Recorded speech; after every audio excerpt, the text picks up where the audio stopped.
This is my abandoned farm, which I bought for all the money I had. At the beginning, I have nothing but my pickup truck and a few things left behind by the previous owners.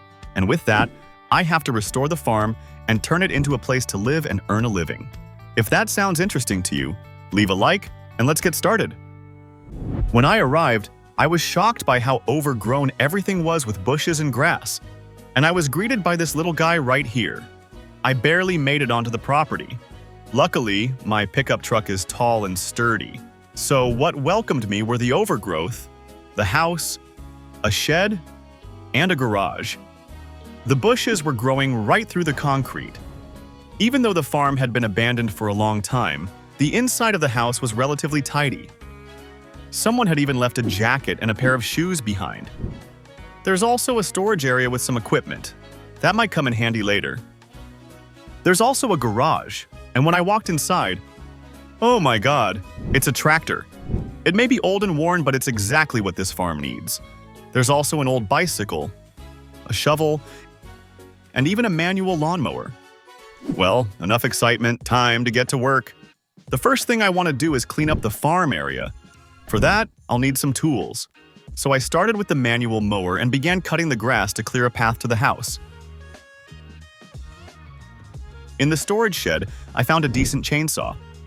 That'll be useful for clearing bushes and overgrowth. So I started using it to cut down shrubs and thick brush. I also mowed the grass outside the gate. And after just 30 minutes of work, I already had some results. Now I can easily drive or walk up to the house.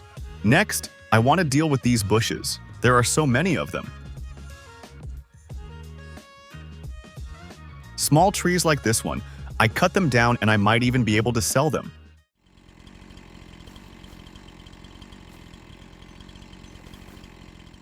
Near the old shed, I couldn't believe my eyes. Look what I found.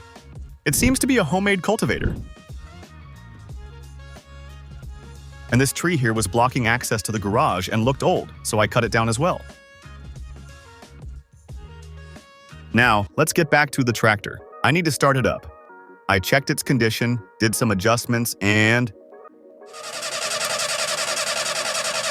it didn't start. A few more tweaks, and it started. That's incredible. And it's moving.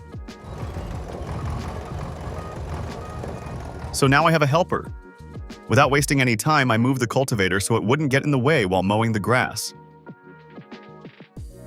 Next up, I need to take those chopped trees somewhere. I'll transport them using my pickup truck. But first, I need to cut the logs into smaller pieces. Now they're easy to load.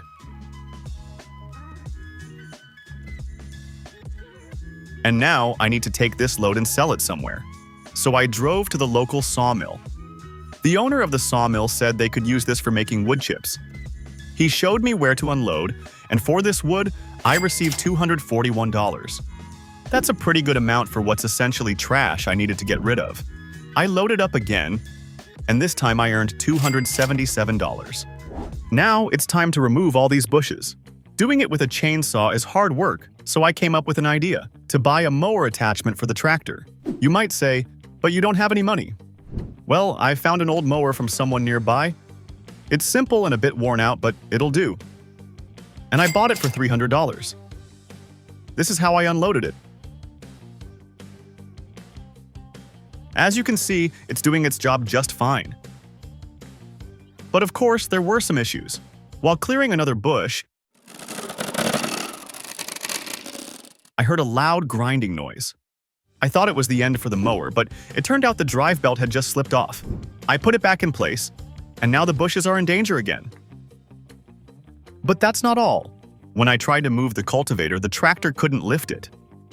At first, I thought the hydraulic system was broken, but it turned out the seal had dried up from sitting unused for so long, and the hydraulic fluid had leaked out. So I jumped into the pickup truck and drove to town for parts. I arrived at the local repair shop, where they sold me a new seal and a canister of hydraulic oil, all for $51. I headed back home, repaired the tractor, and now everything works again. Time to continue working. I also mowed all the grass outside the fence. With the garage cleared out, I took another look inside and I was shocked again. There was a trailer. It's old and worn out, but that doesn't matter. And while I was pulling the trailer out, I had a brilliant idea. Why not try selling the grass? There's a shovel in the garage, so I could load the trailer and sell the grass. So I grabbed the shovel and started loading the trailer.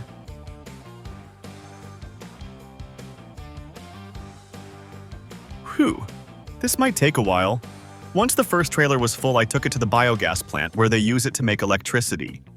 For a full trailer of grass, I got $175. Not bad at all. While hauling another trailer, something bad happened.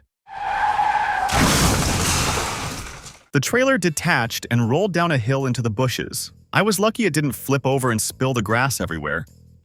The problem was the locking pin. It popped out of place. So be careful when using old equipment. After selling all the grass, I now have $500. And look at how the place looks now. So the first stage of restoring the farm is complete.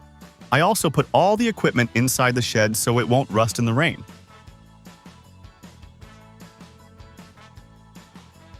And then, something happened. I didn't expect it all. I went to check the backyard of the farm and saw some big yellow structure. I thought it was just a shed, but when I got closer and saw the New Holland logo, the overgrowth was thick, so I quickly cleared some of it away. It's a combine harvester. A real one, not a toy. Right now, you can't see much, so let's clear the backyard properly. You can actually see it now. That's unreal. Let's try starting the engine.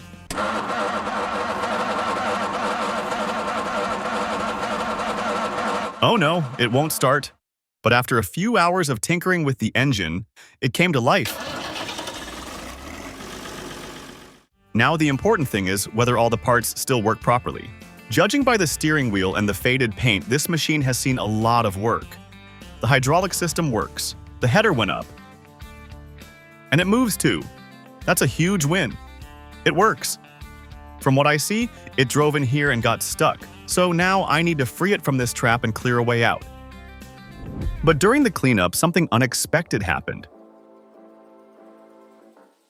A tree fell right onto the road and blocked the path.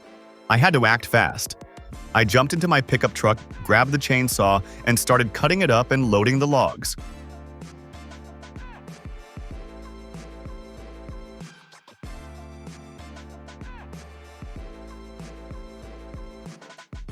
The road was cleared, so now I could head out to sell the wood. Whoa! I got $1,100 for it. That's my highest profit so far. I brought over the rest of the wood and bushes as well. The sawmill owner was shocked by how many times I had already been there. This time I earned $1,300, even more than before. Since it was already evening, I went to the local store, bought a soda, and had a good time chatting with some of the locals. And just as the sun had set, I decided to go home. Then, out of nowhere,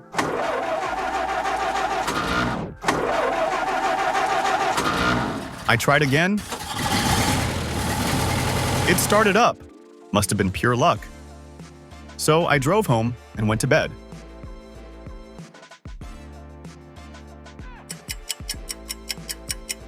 First thing next morning, I went straight to the combine harvester. By the way, here's how the cleaned up backyard looks now. I hopped into the combine and tried to drive it out into the yard. Oof, going downhill here is kind of scary. When I reached the gate, I realized why the combine harvester had been left in the backyard. It doesn't fit through the entrance. So I went back, detached the header, and squeezed my way through the bushes. Phew, made it. I think I can fit it in the yard with the header attached. I want to park it in the shed, but there's a problem. I left the tractor equipment in the way. So I got into the tractor and quickly moved everything aside.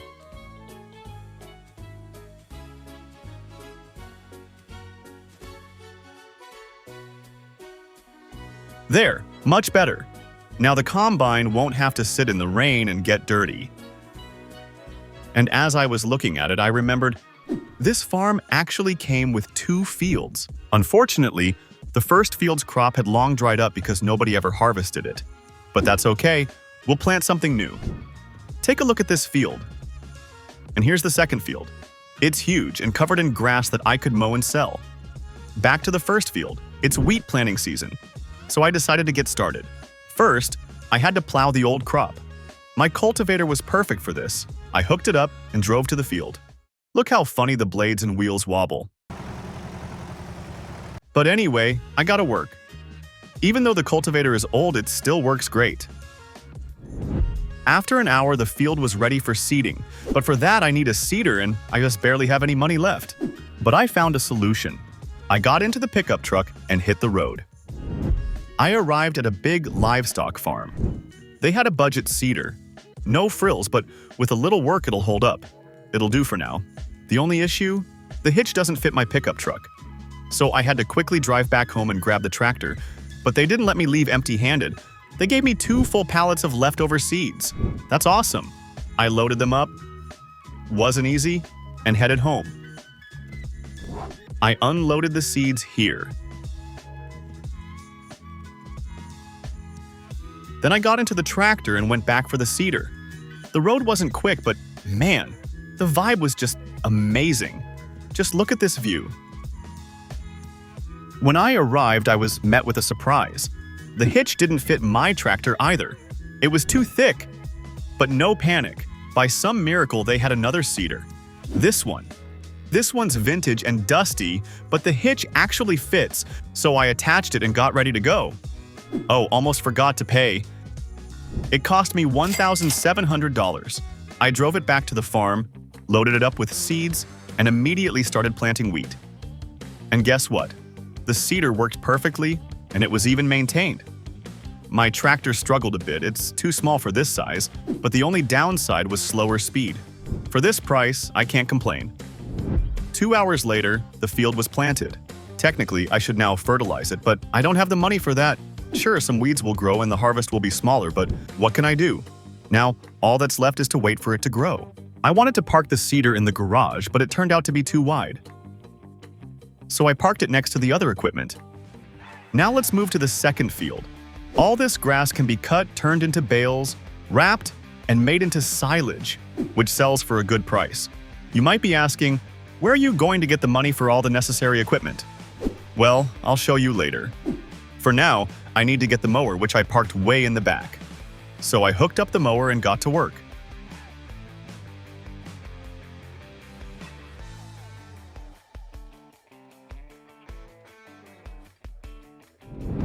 After an hour and a half, the grass was cut. Now the challenge is, how do I make silage from it? Remember how I met some locals at the gas station? Well, one of them owns all the equipment I need. He agreed to lend it to me, but on one condition. I have to mow and bale his field too. I didn't hesitate. This kind of opportunity is rare. I hopped into my pickup truck and drove to his place. This is the setup. He even let me use his tractor, an old one, but powerful and fully functional. First, I hooked up the windrower to gather the grass into rows. It looked like this. After an hour, that job was done, so I grabbed the baler. It collects the grass and forms bales. An hour later, the bales were ready. Next, I picked up the bale wrapper. On the way home, I stopped at a gas station. Otherwise, I wouldn't have enough fuel for the whole job. The wrapper wraps the bales in film, where they ferment into silage. After 2 more hours, the bales were ready. I transported them all to one place, returned the equipment to my friend, drove my pickup truck home, parked it, closed the garage, and called it a day. I spent the entire winter away from the farm, doing other things. Now, the silage is fully fermented and ready to sell. At first, I wanted to use just the pickup truck to transport it, but it only fits 3 or 4 bales at a time. Also, I wasn't sure where to sell it, so I went to the livestock farm, and a lovely girl there told me they buy silage and showed me where to unload it. For 3 bales, I got $2,600. Nice! So I kept hauling. But hauling with the pickup truck was slow and exhausting. So, at one point I decided to buy a trailer. Meet my brand new trailer, straight from the manufacturer. Yup, they're made right here in my town. It cost me $6,000. Now I can haul faster, and the trailer will come in handy for future jobs too. I hooked it up and got to work. Now I can haul 10 bales at once. 2 hours later, all the bales were sold. I made a total of $75,000. That's a whole new level of farming income. And that girl told me they especially appreciate such large silage deliveries, since their cows love to eat. I decided to invest part of the money, specifically $44,000, into a new tractor. Well, it's not brand new, but it's the most powerful one I've ever worked with.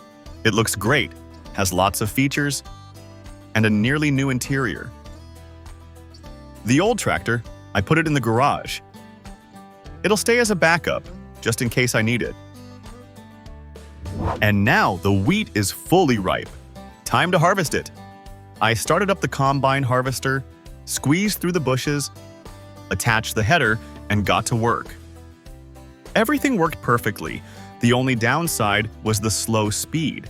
But what can you expect from an old combine harvester? A new problem popped up. Where do I unload the harvest? So I drove to the repair shop, and the mechanic installed an extension on my trailer. It cost me $1,000, but now I can unload grain into it. I decided to sell the wheat immediately at the local silo, since I don't have any storage of my own. That single trailer load brought in almost $7,000. Just a few hours later, the harvest was done. For all the wheat, I earned $27,000. I detached the header, parked the combine harvester, the tractor, and the pickup truck. Now the farm looks beautiful, it's fully livable, and most importantly, it brings in profit. With that, I believe the goal of restoring this farm is complete. If you enjoyed this video, don't forget to like and subscribe to the channel. This was Fizbee. See you next time.